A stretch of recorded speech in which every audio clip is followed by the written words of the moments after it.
सुनेत्रा पवार उप मुख्यमंत्री पद पर फिर राज्यसभा में किसका नाम? राष्ट्रवादी में बड़ी हलचल, इस नाम पर मुहर।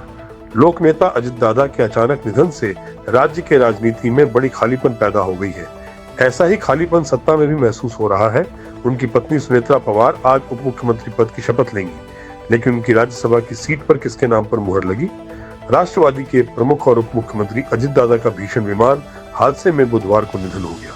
इसके बाद राज्य की राजनीति में बड़ा शून्य पैदा हो गया। ऐसा ही शून्य सत्ता में भी महसूस होने लगा है, लेकिन जिम्मेदारियों से पीछा नहीं छूटता। सुनेत्रा पवार आज उप मुख्यमंत्री पद की शपथ लेंगी, तो उनकी राज्यसभा सीट के लिए उनके बेटे पार्थ पवार का नाम लगभग तय माना जा रहा है। सुनेत्रा पवार के उप मुख्यमंत्री के रूप में शपथ लेने के बाद उनकी राज्यसभा सीट खाली हो जाएगी। उस सीट पर पार्थ पवार का नाम सामने आ रहा है। भाजपा की केंद्रीय नेतृत्व भी पार्थ पवार के नाम के बारे में सकारात्मक बताई जा रही है। राष्ट्रवादी में कल से तेजी से घटनाक्रम हो रहे हैं। शुक्रवार दोपहर 1:15 बजे राष्ट्रवादी के वरिष्ठ नेता वर्षा बंगले पर थे। मंत्री छगन भुजबल, प्रफुल्ल पटेल, सुनील तटकरे, धनंजय मुंडे ने मुख्यमंत्री देवेंद्र फडणवीस से मुलाकात की और सुनेत्रा पवार के नाम को उप मुख्यमंत्री पद के लिए प्रस्तावित किया।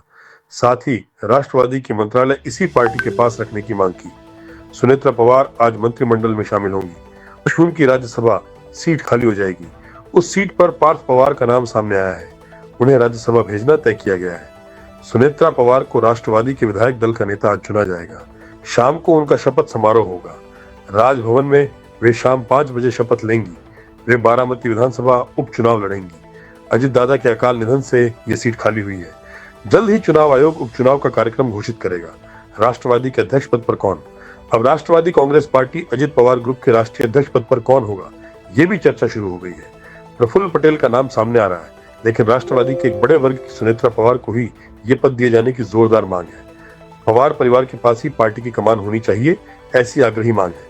सुनेत्रा पवार के ही हाथ में पार्टी की कमान होगी, ये स्पष्ट हो रहा है। वहीं दोनों राष्ट्रवादी पार्टियों के विलय की चर्चा भी जल्द होने की संभावना है।